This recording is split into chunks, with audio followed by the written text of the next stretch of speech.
ధీరజ్ గారు మీ దగ్గరికి వచ్చింది, అరే ఈ కథ నేను విన్నాను అన్న.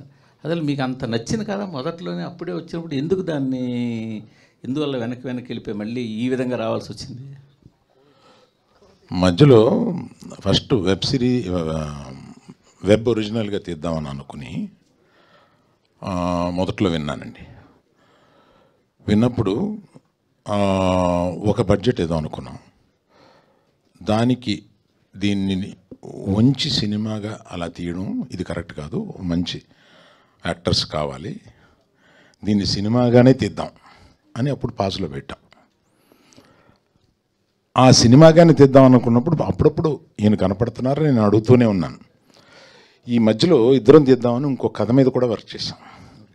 దానికన్నా ఈ కథ బాగుంటుంది కదా అని దీన్ని తీసుకున్నాం. అట్లా జరిగింది అది. సో జరగాల్సి ఉంది అట్లాగా. సరే, మీరు ఇప్పుడు ఈ స్టేజ్ మీద మిమ్మల్ని చూస్తుంటే ఆ మధ్యన ఓ స్టేజ్ మీద బండ్ల గణేష్ మీ గురించి మంచిగానే మాట్లాడుతున్నా కొంచెం లాస్ట్ మినిట్లో వచ్చి క్రెడిట్ తీసుకుంటారు అనేది మళ్ళీ గుర్తు వస్తుంది. మీరు ఆ మాటలకి బాగా ఫీల్ అయ్యారని ఇన్సైడ్ వర్గాలు పోగట్ట, మీరు ఎంతవరకు వీరే ఉంటారు? నేను ఈ సమాధానం చెప్పడానికి నాకు స్థాయి ఉంది, చెప్పట్లేదు. అరవింద్ గారు సార్ ఇందాక చాలామంది సార్ వాళ్ళందరూ ఏంటంటే వాళ్ళందరూ మాకు ఏంటంటే నేబర్స్ లాంటి వాళ్ళు, రోజు పొద్దున్నే కనపడుతూ ఉంటారు, పొద్దున్న సాయంత్రం ఆఫీస్కి వెళ్ళేటప్పుడు. మీరేంటంటే గెస్ట్ ఎప్పుడో కానీ రారు, పైగా దూరం చుట్టూ అనమాట, అంతగా ముందు దొరకరు. చెప్పండి. సీట్లన్నీ వేసారు, నేను సెంటర్ సీట్ తీసుకున్నాను. సార్ అది గీతార్ట్స్ అంటే 50 years లెగసీ. ఎన్నో మీరు అన్నారు ఇందాక 1.5 నుంచి 3.5 అంటే కోట్లు సంపాదించారని చెప్పారు కాబట్టి ఇంకా కొత్తగా చెప్పడానికి ఏం లేదు. అలాంటి గీతార్ట్స్ ఎందుకు సేఫ్ గేమ్ ప్లే చేస్తున్నారు ఈ మధ్యకాలంలో? ఎందుకంటే మీ నెక్స్ట్ తరం జూనియర్స్ అందరూ యాక్టివ్గా సినిమాలు చేస్తున్నారు. అరవింద్ గారు ఎక్కువగా ప్రజెన్స్లోనే ఉంటున్నారు. రిస్క్ తీసుకోవడం అంటే ఇప్పుడు కూడా చాలా యాక్టివ్గా ఉంటారు, బట్ రిస్క్ తీసుకోవడానికి ఇప్పటికి అరవింద్ గారు భయపడుతున్నారంటే మీరు రిస్క్ని నిర్వచించండి సార్. అది మీరు నిర్వచిస్తేనే కరెక్ట్గా ఉంటుంది. నేను ఇది రిస్క్ కింద ఫీల్ అవుతున్నాను. మీరు ఫైనాన్షియల్గానే మాట్లాడాల్సి వస్తే ఇది రిస్క్గా ఫీల్ అవుతాను. ఫైనాన్షియల్గా అనుకుంటే మీరు ఫైనాన్షియల్గా కాకుండా రిస్క్ తీసుకోమని ఇంకేదైనా చెప్తున్నారు. Every film is a risk, for every producer it's a risk. Risk గ్యారంటీలతోటి ఇక్కడికి వచ్చేది ప్రేక్షకులని గ్యారంటీతో ఏది తీసుకురాలేమండి. ఎవ్రీ ఫిలిం వరుస హిట్స్ కొట్టిన డైరెక్టర్స్ కానీ బ్యానర్స్ కానీ వాళ్ళకి ఫస్ట్ సినిమా పడుతుంది అని అంటే లోపల దడ ఉంటుందండి ఎవరికైనా. సో రిస్క్కి నిర్వచనం వేరువేరుగా ఉంటుంది. అంటే మీరు స్ట్రైట్గా 400, 500, 600 కోట్లు పెట్టి మీరు ఎందుకు సినిమా తీయటం లేదు అనే ప్రశ్న ఉంటే అది స్ట్రైట్గా అడగండి. సరే చెప్పండి సార్, అలాగే చెప్పండి. మళ్ళీ మీకు కాదు ఇంకోళ్ళకి ఇద్దాం. లేదు చెప్పండి, చెప్పే కదా వేరే వాళ్ళకి ఇస్తా బైక్.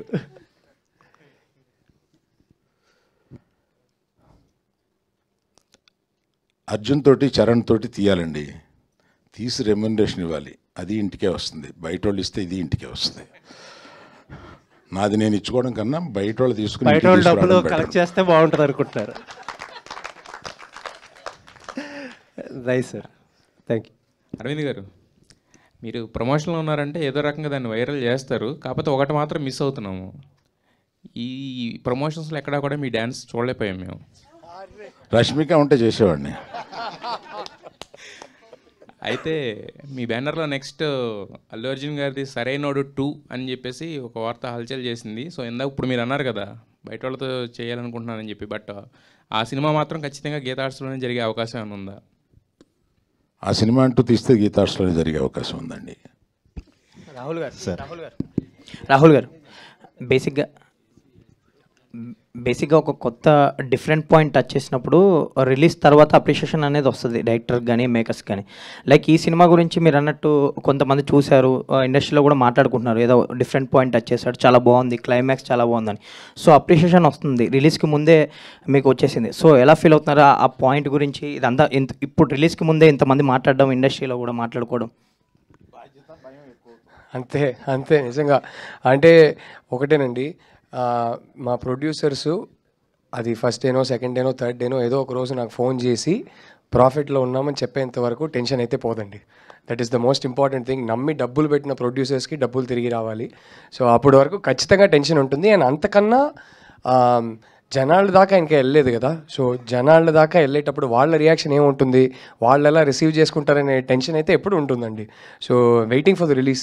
బట్ ఒక తృప్తి కూడా ఉంది. అరవింద్ గారు చెప్పినట్టు audience centric approach to film making అని ఉన్నప్పుడు మన చేతుల్లో అసలు ఏమీ ఉండదు. ఆ ఫ్రైడే రోజే మనకు తెలుస్తుంది, ఎందుకంటే వాళ్ళకి నచ్చాలని పాయింట్తో మాత్రమే సినిమా తీసాం. బట్ ఇక్కడ story centric approach to film making కూడా ఉంది. సో ఒక చిన్న సాటిస్ఫాక్షన్ అయితే ఉంది. ఏంటంటే రష్మిక నేను కూడా అదే మాట్లాడుకున్నాం. Somewhere we really hope that people love the film, they give us love and appreciation. More than that ఈ సినిమా గురించి వాళ్ళు డిస్కస్ చేస్తారు, డిబేట్ చేస్తారని కోరుకుంటున్నాం. బట్ అరే ఈ స్టోరీ చెప్పాలనుకున్నాం, ఇది తీసేసాం, ఇంకా ఇప్పుడు బయటికి వెళ్తుంది అనే సాటిస్ఫాక్షన్ కూడా ఉంది. సో యూజువలీ సినిమాలు అంటే ఆ తృప్తి కూడా ఉండదు, టెన్షన్ ఒకటే ఉంటుంది. ఇక్కడ ఆ తృప్తి ఉంది, బట్ అఫ్ కోర్స్ టెన్షన్ కూడా ఉందండి. మీరు తీసిన చీలాసో నాకు చాలా ఇష్టం. You know that. All the very best అండి. Looking forward. Thank you bro, thank you so much. Rahul garu, అంటే ఉమెన్ పాయింట్ ఆఫ్ వ్యూ నుంచే ఈ కథను తీసుకోవడం జరిగిందా? రియలిస్టిక్ ఇన్సిడెంట్స్ని కూడా బేస్ చేసుకుని ఈ కథను రాయటం జరిగిందా? ఎట్లా? అఫ్ కోర్స్ అండి, చాలా రియలిస్టిక్ ఇన్సిడెంట్స్ ఉన్నాయి. అంటే ఇద్దరి మధ్య జరిగే స్టోరీనే అండి. Okay, so it's a relationship drama. Relationship అన్నప్పుడే ఒక ప్రొటాగనిస్టే కాదు, ఇద్దరి మధ్య జరిగే స్టోరీ. బట్ చెప్పిన పాయింట్ ఆఫ్ వ్యూ ఈ అమ్మాయి క్యారెక్టర్ పాయింట్ ఆఫ్ వ్యూ, అంతే తేడా. సో అసలు ఒక అమ్మాయి చుట్టే స్టోరీ జరుగుతుంది అన్నట్టయితే కాదు. ఈ అమ్మాయి క్యారెక్టర్ ఎంత ఇంపార్టెంటో అంతే ఇంపార్టెంట్ దీక్షిత్ క్యారెక్టర్ సినిమాలో. రాహుల్ గారు, నో చెప్పాలి అని చెప్పి ఒక పాయింట్ చాలామంది మాట్లాడుతుంటారు. అమ్మాయిలు నో చెప్పలేరు అని చెప్పేసి చాలా విషయాల్లో. సో అట్లాంటి చాలా పాయింట్స్ని ఈ కథలో మీరు ఏమన్నా డీల్ చేయడం జరిగింది? అట్లా చెప్పకుండా చెప్తాను. మీరు చూడండి. Yes there are. అంటే ఈ సినిమా ఎలాంటి టాపిక్స్ డీల్ చేసామంటేనండి, అసలు కోట్ల ఫ్యామిలీస్లో ఒక ఫ్యామిలీకి జరిగే చాలా విచిత్రమైన ఒక స్టోరీ అన్నట్టు ఏం కాదు. ప్రతి ఫ్యామిలీలో ఎక్కడో మీరు మీ ఫ్రెండ్ సర్కిల్లోనో ఎక్స్టెండెడ్ ఫ్యామిలీలో చూసుంటారు. అలాంటి క్యారెక్టర్స్, అలాంటి ప్రపంచం, అలాంటి ఇన్సిడెంట్స్, అలాంటి స్టోరీ. ఒకటేంటంటే అందరి లైఫ్లో జరిగే కొన్ని స్టోరీసు, చాలా సినిమాలు చాలా స్టోరీస్లో దాని గురించి మాట్లాడతారు. అందరి లైఫ్లో జరిగే కొన్ని పాయింట్స్ గురించి ఎవరు మాట్లాడరు, సినిమాలో డిస్కస్ చేయరు, బయట కూడా ఓపెన్గా డిస్కస్ చేసుకోలేరు. అలాంటి కొన్ని పాయింట్స్ గురించి ఈ సినిమా తీసాము. So I think that is the uniqueness of the film. ఏంటంటే ఒక పక్కనేమో చాలా రిలేటబుల్గా ఉంటుంది బికాస్ అందరికీ జరిగే ఇన్సిడెంట్స్, బట్ ఒక పక్కనేమో ఎవరు మాట్లాడిన ఇన్సిడెంట్స్ కాబట్టి ఒక యూనిక్నెస్ కూడా ఉంటుంది. సో అది నమ్ముతున్నానండి. రాహుల్ గారు, సో వై రష్మిక అంటే, ఎందుకంటే ఆమె కమర్షియల్ సినిమాలు చేస్తుంది, పాన్ ఇండియా సినిమాలు చేస్తుంది. ఈ రోలు, ఈ సెటిల్డ్గా ఉండే రోలు ఎందుకు ఆమెను తీసుకోవడానికి రీజన్ ఏంటి? బిహైండ్ అంటే ముందు ఎవరికైనా చెప్పారా? సమంత గారు ఉన్నారు, ఆమె క్లోజ్ మీకు, సో ఈమెనే ఎందుకు చూస్ చేసుకో? సార్ ఒకటి, first of all it is our privilege that we got an A-lister, one of the biggest female stars in the country today do this film. నాకేంటంటే సార్, నాకు ప్రతి సినిమాతో నేను 50 crores శాలరీ కావాలి, నేను 200 కోట్ల సినిమా చేయాలి, నాకు 300 crore బడ్జెట్ కావాలి, అది నా గ్రీడే కాదు సార్. నా గ్రీడ్ ఏంటంటే నాకు చెప్పాలనుకున్న స్టోరీ, నేను నమ్మే స్టోరీసే నాకు చెప్పాలి, బట్ అది ఎక్కువ మంది జనాలకి రీచ్ అవ్వాలి అనే గ్రీడ్ నాకు. సో ఇప్పుడు ఇలాంటి ఒక స్టోరీ చెప్పేటప్పుడు రష్మిక లాంటి ఒక ఆర్టిస్ట్, ఇంత పాపులర్ ఆర్టిస్ట్, ఇండియాలోనే ఇప్పుడు పీక్లో ఉన్న ఒక హీరోయిన్ని తీసుకొచ్చి చెప్తున్నప్పుడు, అరవింద్ గారు లాంటి ఒక ప్రొడ్యూసర్ మాకు దొరికినప్పుడు, గీతా ఆర్ట్స్ అండ్ ధీరజ్ మొగిలినేని ఇలాంటి బ్యానర్స్ మాకు దొరికినప్పుడు ఎక్కువ రీచ్ ఉంటుంది. అది నా గ్రీడ్ అండి. And we are happy. యాక్చువల్లీ ఈ క్వశ్చన్ మీరు అడగాల్సింది రష్మికని. రష్మిక మా స్టోరీ చూస్ చేసినందుకు ఐఎమ్ వెరీ హ్యాపీ, బికాజ్ ఆ గ్రీడ్ నెరవేరుతుంది. ఒక మెయిన్ స్ట్రీమ్ స్టార్తో చెప్పగలుగుతున్నాను ఈ స్టోరీని, సో రీచ్ ఎక్కువ ఉంటుంది. So and she's perfect for the role. She's absolutely perfect for the role. ఎందుకు ఇంకొకరు కాదు అంటే, నేను రాస్తున్నప్పుడు ఇప్పుడు వరకు ఏ స్క్రిప్ట్ ఒక యాక్టర్ని మైండ్లో పెట్టుకొని రాయలేదండి. స్క్రిప్ట్ ఫస్ట్ రాసేస్తా, స్టోరీ మోస్ట్ ఇంపార్టెంట్. అది ఆనెస్ట్గా, ఆర్గానిక్గా ఉండాలి. ఎవరినో మైండ్లో పెట్టుకొని రాయడం నాకు రాదు, అదొక స్కిల్ సెట్, అది నేను డెవలప్ చేసుకోవాలి, ఇప్పుడు దాకా లేదు. బట్ స్క్రిప్ట్ రాసుకున్న తర్వాత ఎవరు సూట్ అవుతారని డిస్కస్ చేసి అరైవ్ చేసిన ఒక డెసిషన్, అంతే.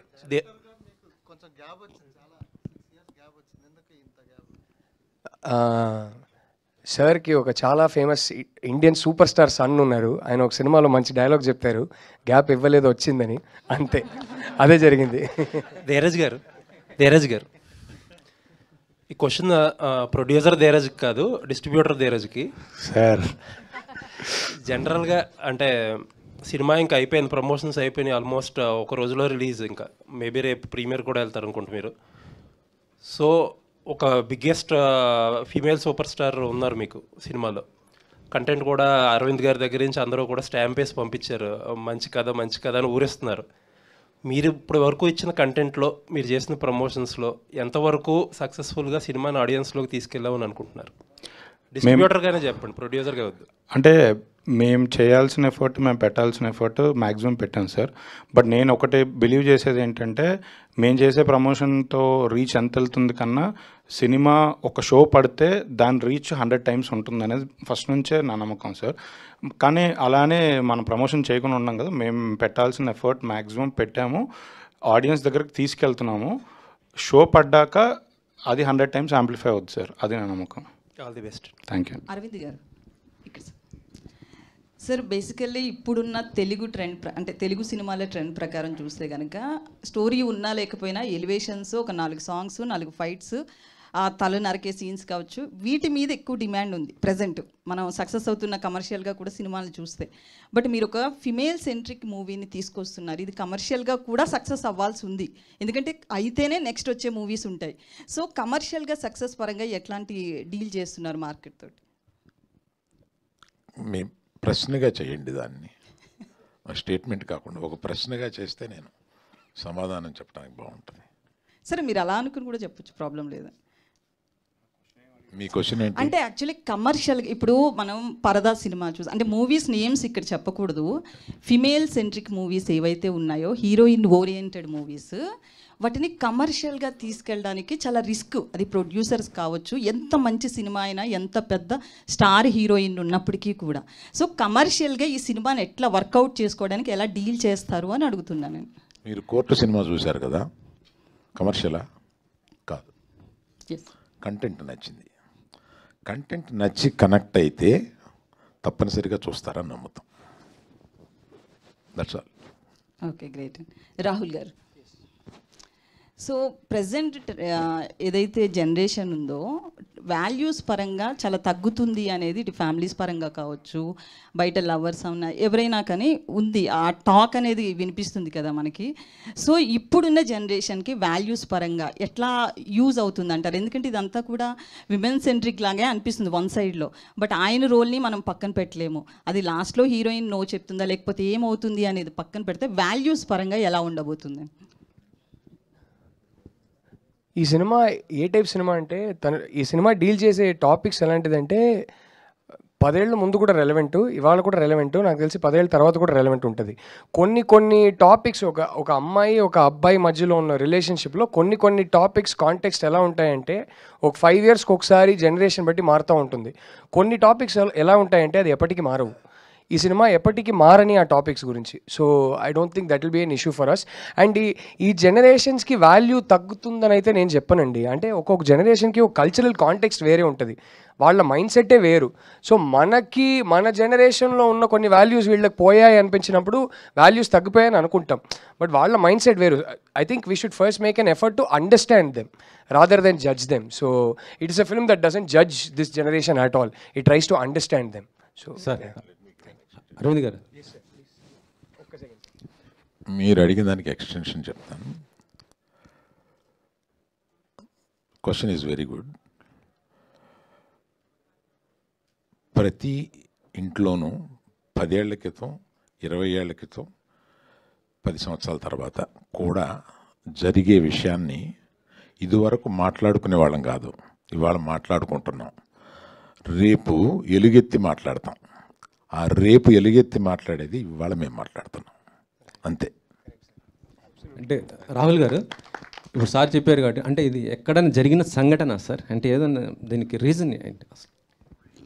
సార్, అంటే నేను హాస్టల్లో ఉన్నప్పుడు ఒక చిన్న ఇన్సిడెంట్ జరిగింది, బట్ దానికి సినిమాకి ఇప్పుడు సంబంధం లేదు. ఆ ఇన్సిడెంట్ అనేది నా కథకి సీడ్ అంతే. అక్కడ నుంచి ఒక థాట్ ట్రిగర్ అయ్యి అది కంప్లీట్లీ ఒక ఇమాజినరీ స్టోరీగా ఫామ్ అయింది.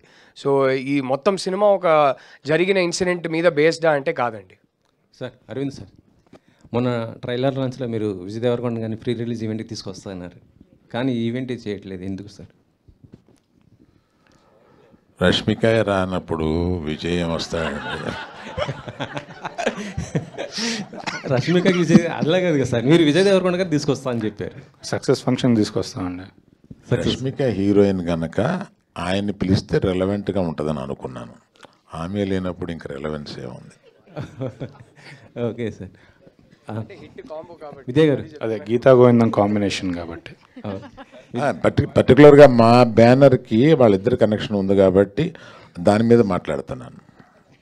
రెలవెన్స్ అంటే మీరు మీ అర్థం తీసుకోకండి. అంతేనా సార్? సార్ మేము విన్నాం అంతే. విన్నారు అంటే సరే, ఒకసారి మమ్మల్ని అందరు కూడా అల్లు స్టూడియోకి తీసుకెళ్లారు అప్పుడు లాంచింగ్ అప్పుడు. ఆ వర్క్ ఎంతవరకు అయిపోయింది సార్? ఇక్కడ ఎప్పుడు ఇక్కడే జరుగుతున్నాయి ఈవెంట్? మన సంభాషణ గర్ల్ ఫ్రెండ్ తోటి ఆపుదామండి. అది ఎత్తితే దానికి నేను త్వరలో ఒక పెద్ద ప్రెస్ మీట్ అది పెట్టబోతున్నాను. నేను చేయబోయే అదర్ దెన్ సినిమా ఇంకేయో చేస్తున్నా. అందుకని అవన్నీ పెద్ద ప్రెస్ మీట్ పెట్టి నేషనల్ ప్రెస్లో మాట్లాడతాను. ఓకే. విజయ్ గారు, గీతా ఆర్ట్స్ని మీ చేతుల్లో పెట్టడం ఎలా ఫీల్ అవుతున్నారు? బాధ్యతగా ఫీల్ అవుతున్నారా, బరువుగా ఫీల్ అవుతున్నారా? ఎలా ఉంది అసలు? బిట్ ఆఫ్ బోత్ అండి. రెస్పాన్సిబిలిటీ ఉంది, నర్వస్నెస్ ఉంది. బట్ అరవింద్ గారు ఉన్నారు, వాసు ఉన్నారు. So I think I have an advantage. Actually చెప్పాలంటే గీతా ఆర్ట్స్ అంటే సక్సెస్కి మారిపోయారు. ఎగ్జాక్ట్. దాన్ని ఆ లెగసీని కంటిన్యూ చేయాలంటే అందుకనే ప్రెషర్ అండి. విద్యా గారు, ఇది ఉమెన్ సెంట్రిక్ మూవీ అనేది నో డౌట్. సో మీరు ఎక్కడ కనెక్ట్ అయ్యారు, ఎందుకు కనెక్ట్ అయ్యారు ఈ సినిమాకి? ఇది ఉమెన్ సెంట్రిక్ మూవీ అయినా అండి, I actually have a 17-year-old son. So ఇప్పుడు చాయిస్ లేదు but to become friends with children. వాళ్ళతో అలా ఉంటేనే what's happening in their life అని తెలుస్తుంది. ఇదివరకు 4 పీకి నోరు మూసుకుంటే వాళ్ళు మూసుకోరు ఇప్పుడు. So when you talk to them and they talk about girls, I feel I have a responsibility how they look at women, and the respect they give them and the way they treat them. I have a 5-year-old daughter also. So వాళ్ళ conversations నుంచి actually ఎంత ఓపెన్గా ఉన్నారు ఈ generation compare to my generation అనేది మనకు కూడా అర్థం అవుతుంది. And how open they are and relevant to the current things and how they take care of వాళ్ళ స్కూల్లో ఫ్రెండ్స్ కానీ, వాళ్ళ చెల్లెళ్ళు కానీ, వాళ్ళ అక్కలు కానీ వాళ్ళు ఎలా చూసుకుంటున్నారు అన్నది కూడా it is our responsibility. So I feel it is just not a women-centric movie. I think it is a very powerful value they'll get from the movie. మీ కథ మీ రియల్ లైఫ్కి ఎంతవరకు రిలేట్ అవుతుంది? 100% you will relate and you will see a friend, a sister, a brother. మీకు అది తగలకుండా అయితే ఉండదు, అది 100% guarantee. Thank you ma'am. Arvind garu, Dikshit గారు, అరవింద్ గారు, రాంబాబు ఇక్కడ ఉన్నారు. It's left side. రాంబాబు గారు చేయలేదంటే లేట్గా వచ్చారు. ఆయన ఇక్కడ నిలబడాలనుకున్నాను. Yes, thank you sir. Sir మీకు ఇప్పుడే రష్మికకి మీ బ్యానర్కి ఉన్న అనుబంధం చెప్పారు సార్. ఇంటర్వ్యూస్లో మీ డైరెక్టర్ అండ్ ప్రొడ్యూసర్ ఏం చెప్పారంటే ఈ సినిమాతో ఆవిడ గ్యారెంటీ నేషనల్ అవార్డు వద్దని ఎక్స్పెక్ట్ చేస్తున్నారు. మీ ఎక్స్పెక్టింగ్ ఏంటి ఈ సినిమా చూసిన తర్వాత? తప్పనిసరిగా ఆమెకి నేషనల్ అవార్డు వస్తుందని, ఆ ఫంక్షన్కి నేను అటెండ్ అవుతానని అనుకుంటున్నాను. Super. Dikshit, yeah, Vikram character ద్వారా మీ లైఫ్ మీద ఎంతవరకు ఇంపాక్ట్ ఉంది? ఈ సినిమా ద్వారా మీరు ఏం నేర్చుకున్నారు?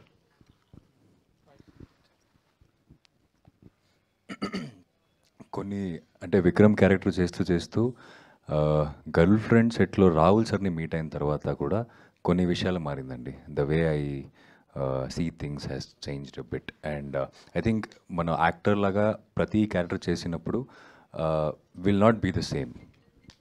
There will be some takeaway from the characters we do. I think Vikram had those things, Andy.